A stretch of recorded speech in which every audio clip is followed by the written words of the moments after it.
कितनी खतरनाक मतलब ये वारदात है। क्राइम तो होते रहते हैं, बट ये जो है मतलब इतना गुस्सा, अपने गुस्से पे काबू नहीं कर पाए ये शख्स जो है, और इतनी बुरी तरह से। थोड़ा विस्तार से बताइए कि क्या कुछ हुआ नूर। 16 जनवरी 2025 को तेलंगाना की राजधानी हैदराबाद के इस मकान में रहने वाली 35 साल की पी वेंकटा माधवी पिछले 16 जनवरी को अचानक अपने घर से गायब हो गई।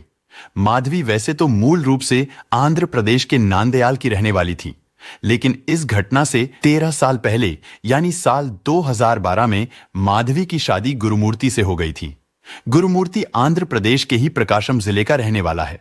45 साल का गुरुमूर्ति पहले एक फौजी के तौर पर इंडियन आर्मी में नौकरी करता था, लेकिन साल 2020 में वो आर्मी से रिटायर हो गया था। रिटायर होने के बाद गुरुमूर्ति अपनी बीवी और बच्चों के साथ हैदराबाद में सेटल हो गया। गुरुमूर्ति इन दिनों defence research and development organisation यानी डीआरडीओ के कंचन बाग सेंटर में एक सिक्योरिटी गार्ड की नौकरी करने लगा था। माधवी और गुरुमूर्ति के 2 बच्चे भी हैं, यानी अगर देखा जाए तो उन दोनों की काफी खुशहाल जिंदगी थी। लेकिन सब कुछ अच्छा होने के बावजूद भी 16 जनवरी को माधवी अचानक अपने घर से गायब हो गई थी। माधवी अक्सर अपने माता पिता से फोन पर बात किया करती थी, लेकिन 16 जनवरी को माधवी अपने घर से गायब क्या हुई? उसका मोबाइल फोन भी स्विच ऑफ हो गया था। माधवी के माता पिता अपनी बेटी के गायब हो जाने से बहुत ज्यादा परेशान हो गए थे।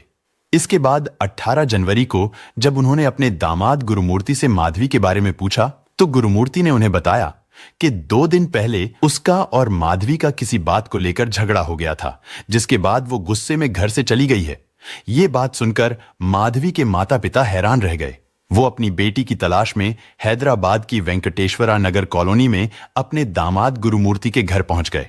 माधवी के माता पिता लगातार दामाद गुरुमूर्ति से अपनी बेटी की गुमशुदगी को लेकर सवाल जवाब कर रहे थे, लेकिन जब कहीं से भी माधवी के बारे में कुछ पता नहीं चला, तो आखिरकार थक हार कर उन्होंने अपनी बेटी की गुमशुदगी की रिपोर्ट दर्ज कराने का फैसला किया। हैदराबाद आने के बाद पहले उन्होंने अपने दामाद से बात की और फिर वो तीनों माधवी की गुमशुदगी की रिपोर्ट दर्ज करवाने मीरपेट थाने पहुंचे। भले ही रिपोर्ट माधवी के माता पिता और पति ने साथ मिलकर दर्ज करवाई हो, लेकिन असल सच्चाई यही थी कि आखिरी बार अगर किसी ने माधवी को देखा था तो वो उसका पति गुरुमूर्ति ही था, क्योंकि माधवी अपने पति के घर से ही गायब हुई थी। अब ऐसे में पुलिस ने माधवी के माता पिता से पूछताछ करने के साथ साथ उसके पति गुरुमूर्ति से भी पूछताछ करने का फैसला किया। गुरुमूर्ति ने पुलिस को बताया कि 16 जनवरी को माधवी मकर संक्रांति की छुट्टियों में अपने घर नांदयाल जाना चाहती थी। वैसे तो मकर संक्रांति 14 जनवरी को मनाई गई थी, लेकिन साउथ इंडिया में यह त्योहार पोंगल के तौर पर कई दिनों तक मनाया जाता है। गुरुमूर्ति ने बताया कि वो नहीं चाहता था कि इस बार उसकी पत्नी मकर संक्रांति के मौके पर अपने घर जाए, और इसी बात को लेकर गुरुमूर्ति की अपनी पत्नी माधवी से कहासुनी हुई, जिसकी वजह से माधवी गुस्से में आकर घर से चली गई। लेकिन गुरुमूर्ति का अपनी पत्नी के इस तरह घर छोड़कर चले जाने के बाद उसके घर वालों को कुछ ना बताना और खुद भी 2 दिनों तक माधवी को ढूंढने की कोशिश ना करना पुलिस के मन में शक पैदा कर रहा था। ऐसे में पुलिस ने एक बार फिर से माधवी की गुमशुदगी को लेकर उसके पति गुरुमूर्ति से पूछताछ करने का फैसला किया, लेकिन इस बार पूछताछ में गुरुमूर्ति ने जो कुछ बताया उसे सुनकर खुद पुलिस का भी दिमाग चकरा गया। गुरुमूर्ति ने पुलिस को बताया कि उसने अपनी पत्नी का कत्ल कर दिया है। उसने सिर्फ कत्ल ही नहीं किया, बल्कि हत्या करने के बाद उसने माधवी की लाश को भी ठिकाने लगा दिया था। लेकिन अब सवाल यह था कि आखिर गुरुमूर्ति ने केवल 2 दिनों के अंदर अंदर ऐसा क्या किया था कि उसने माधवी की पूरी लाश को ही ठिकाने लगा दिया था। और जब पुलिस ने इस बारे में पूछा तो गुरुमूर्ति ने इसका भी जवाब दिया। गुरुमूर्ति ने पुलिस को बताया कि 16 जनवरी को माधवी के साथ हुए झगड़े के दौरान पहले उसने माधवी की जान ली और फिर उसकी लाश को छोटे छोटे टुकड़ों में काट दिया। और जब ये वारदात हुई तो उस समय उनके दोनों बच्चे भी घर पर नहीं थे।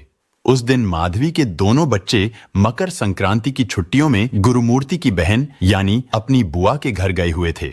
और 16 जनवरी के दिन जब गुरुमूर्ति शाम को ड्यूटी करके घर वापस आता है तो उसकी पत्नी माधवी से उसका झगड़ा हो जाता है, और ये लड़ाई सिर्फ इस बात को लेकर हुई थी कि माधवी अपने मायके जाना चाहती थी, लेकिन गुरुमूर्ति उसे उसके मायके जाने से रोक रहा था। और यही वजह थी कि उन दोनों के बीच झगड़ा इतना ज्यादा बढ़ गया था कि गुरुमूर्ति ने माधवी का गला पकड़ लिया और उसके गले को जोर से दबाने लगा। गुरुमूर्ति उसके गले को तब तक दबाता रहता है जब तक माधवी की मौत नहीं हो जाती। लेकिन अब इसके आगे गुरुमूर्ति एक रोंगटे खड़े कर देने वाली कहानी सुनाने जा रहा था। उसने बताया कि पत्नी माधवी को कत्ल करने के बाद उसकी लाश को ठिकाने लगाना उसके लिए एक बहुत बड़ी चुनौती थी। उसने शव को ठिकाने लगाने के लिए काफी सोच विचार किया और फिर उसके शैतानी दिमाग में एक भयानक आइडिया आया, जिसके चलते वो पहले माधवी की लाश को घसीटकर अपने घर के बाथरूम में ले गया।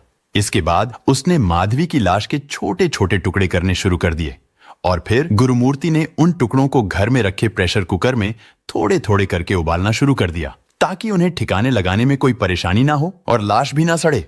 लेकिन किचन में बर्तनों के बीच रखे इस प्रेशर कुकर को देखकर कौन कह सकता है कि इस साफ सुथरे कुकर में अब से चंद दिन पहले उसी महिला के शरीर के टुकड़ों को उबाला गया था जो कल तक खुद इस कुकर में खाना बनाया करती थी। खैर, इस काम को करने में गुरुमूर्ति को लगभग 72 घंटों का समय लग गया था। इसके बाद उसने थोड़े थोड़े करके उन टुकड़ों को अलग अलग बैग में भरा और फिर उन बैग्स को एक एक कर उसने अपने घर के पास में मौजूद झिल्ले लागुड़ा झील में डाल दिया। पूछताछ के दौरान गुरुमूर्ति ने पुलिस को बताया कि उसने शव के टुकड़े तो कर डाले थे, लेकिन हड्डियों की वजह से उन टुकड़ों को पैक करना मुश्किल हो रहा था। इसके लिए उसने मसाला पीसने वाले मूसल से पहले उन हड्डियों को तोड़ा और फिर उन्हें भी चूरा चूरा करके शरीर के बाकी टुकड़ों के साथ बैग में भर लिया। इसके बाद गुरुमूर्ति ने उन बैग्स को एक एक करके झिल्ले लागुड़ा झील में ले जाकर फेंक दिया। यानी गुरुमूर्ति ने पहले माधवी को कत्ल किया, फिर उसकी लाश के टुकड़े किए और फिर उन टुकड़ों को प्रेशर कुकर में पकाया। इसके बाद उसकी हड्डियों को तोड़ा, फिर उन्हें चूरा चूरा किया और फिर उन्हें झील के पानी में डाल दिया। गुरुमूर्ति के इस भयानक खुलासे के बाद पुलिस भी हरकत में आ गई थी। पुलिस गुरुमूर्ति को अपने साथ लेकर वेंकटेश्वरा नगर कॉलोनी में उसके मकान पर पहुंचती है, ताकि उसके घर की अच्छी तरह से तलाशी करके सबूत जुटाए जा सकें। लेकिन वहां पर उन्हें इस तरह की वारदात के कोई भी निशान नहीं मिले। ये सब देखकर पुलिस भी हैरत में पड़ गई कि गुरुमूर्ति ने इतना सब कुछ करने के बाद पूरे घर को इतनी अच्छी तरह साफ कर दिया है कि नंगी आंखों से देखने पर भी वहां खून के धब्बों का नजर आना नामुमकिन था। इसके बाद पुलिस ने फॉरेंसिक एक्सपर्ट्स को बुलाकर उनकी मदद से गुरुमूर्ति के पूरे मकान की स्कैनिंग करने का फैसला किया, ताकि अगर वहां लाश को ठिकाने लगाए जाने से पहले उसे टुकड़े करने और पकाए जाने की कोई घटना सचमुच हुई है तो उसके सबूत जुटाए जा सकें। साथ ही पुलिस ने वहां पर लगे सीसीटीवी कैमरा को भी चेक किया, लेकिन सीसीटीवी फुटेज के तौर पर कुछ ऐसे सबूत पुलिस के हाथ लगे जो इस केस के रहस्य को और भी ज्यादा बढ़ा रहे थे। असल में पुलिस को गुरुमूर्ति की पत्नी माधवी के आखिरी बार घर के अंदर जाने के फुटेज तो मिले थे, लेकिन उसके बाहर जाने का कोई भी सीसीटीवी फुटेज नहीं मिला था, जबकि गुरुमूर्ति के अंदर आने जाने के कई फुटेज मौजूद थे। अब ऐसे में गुरुमूर्ति ने अपनी पत्नी के कत्ल की जो कहानी सुनाई थी, उसके सही साबित होने का डर काफी ज्यादा बढ़ गया था। पुलिस ने इस खुलासे के बाद हैदराबाद के जिले लागुड़ा झील की भी तलाशी ली, लेकिन पुलिस को वहां पर भी इंसानी शरीर का कोई ऐसा टुकड़ा नहीं मिला जिसका ताल्लुक माधवी के कत्ल से जोड़ा जा सके। अब ऐसे में कुछ लोग आशंका जता रहे थे कि शायद गुरुमूर्ति ने माधवी के टुकड़ों को बीच पानी में फेंका था, जिसके बाद उन टुकड़ों को मछलियां या फिर ऐसे ही दूसरे जीवों ने खा लिया था। यह केस हाल के दिनों में शायद पहला और ऐसा अनोखा मामला है जिसमें कातिल तो पुलिस की गिरफ्त में आ चुका है, वो अपना जुर्म भी कबूल रहा है और वो मौकाए वारदात से लेकर लाश ठिकाने लगाने तक सब कुछ बता भी रहा है। लेकिन फिर भी पुलिस इस कत्ल के सबूत नहीं ढूंढ पा रही थी और यही वजह थी कि लाश मिलने या फिर सबूत ढूंढ निकालने तक पुलिस इस मामले को गुमशुदगी का मामला मानकर ही चल रही थी।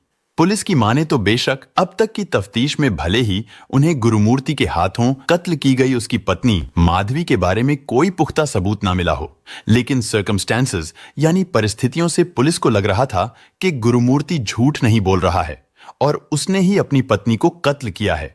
लेकिन ये सब अचानक नहीं हुआ था। असल में पुलिस ने पूछताछ के दौरान यह भी पता लगा लिया था कि गुरुमूर्ति ने 16 जनवरी को गुस्से में आकर अपनी पत्नी को अचानक कत्ल नहीं किया था, बल्कि इस कत्ल के लिए गुरुमूर्ति ने पहले से ही प्लानिंग कर रखी थी और इसी प्लान के तहत उसने अपने बच्चों को पहले ही अपनी बहन के घर भेज दिया था। लेकिन अब सवाल यह था कि क्या गुरुमूर्ति ने माधवी का कत्ल उसके मायके जाने की बात को लेकर ही किया था। इसके बारे में जब गुरुमूर्ति से कड़ाई से पूछताछ की गई तो उसने सच्चाई उगल दी। दरअसल गुरुमूर्ति को शक था कि उसकी पत्नी माधवी का अपने ही किसी रिश्तेदार के साथ अवैध संबंध है। यही वजह थी कि वो माधवी को उसके मायके नहीं जाने देता था और इसी के चलते ही उसने माधवी के कत्ल की साजिश रच डाली। असल में गिरफ्तारी के बाद गुरुमूर्ति ने पहले ये बताया था कि उसने गुस्से में आकर ही अपनी पत्नी को कत्ल किया है, लेकिन जब जांच आगे बढ़ी तो पुलिस इस नतीजे पर पहुंचती है कि यह गुस्से में किया गया कत्ल नहीं बल्कि एक सोची समझी साजिश थी, जिसके तहत माधवी को कत्ल करने के बाद गुरुमूर्ति 2 दिनों तक उसकी लाश को चाकू से काट काट कर उसे टुकड़ों में उबालता रहा और घर के पास ही एक झील में फेंकता रहा। लेकिन अब पुलिस फॉरेंसिक एक्सपर्ट्स की मदद से घटना स्थल से लेकर लाश को ठिकाने लगाने की जगह तक माधवी के कत्ल के सुराग तलाश करने की कोशिश कर रही है। हालांकि इस मामले में फिलहाल सबूत के नाम पर पुलिस के हाथ बिल्कुल खाली हैं। यानी पुलिस के पास सिर्फ एक गुरुमूर्ति का बयान ही है जिसने पुलिस वालों के साथ साथ हर किसी के होश उड़ा रखे हैं। और यही वजह है कि अभी तक पुलिस इसे डिसअपीयरेंस यानी गुमशुदगी का मामला मानकर ही चल रही है। लेकिन अगर गुरुमूर्ति की सुनाई गई कहानी वाकई सही साबित हो जाती है तो ये एक भयानक सच्चाई होगी। दोस्तों, इस घटना को सुनाने का उद्देश्य किसी का दिल दुखाना नहीं है, किसी को परेशान करना नहीं, बल्कि आपको जागरूक करना है, आपको सचेत करना है। दोस्तों, इस पूरी घटना के बारे में आपकी क्या राय है, कमेंट बॉक्स में जरूर बताएं। और अगर हमारी मेहनत पसंद आई हो तो इस वीडियो को लाइक करते हुए शेयर भी करें। अगर आपने अब तक चैनल को सब्सक्राइब नहीं किया है तो हमारे चैनल को सब्सक्राइब कर लीजिए। धन्यवाद।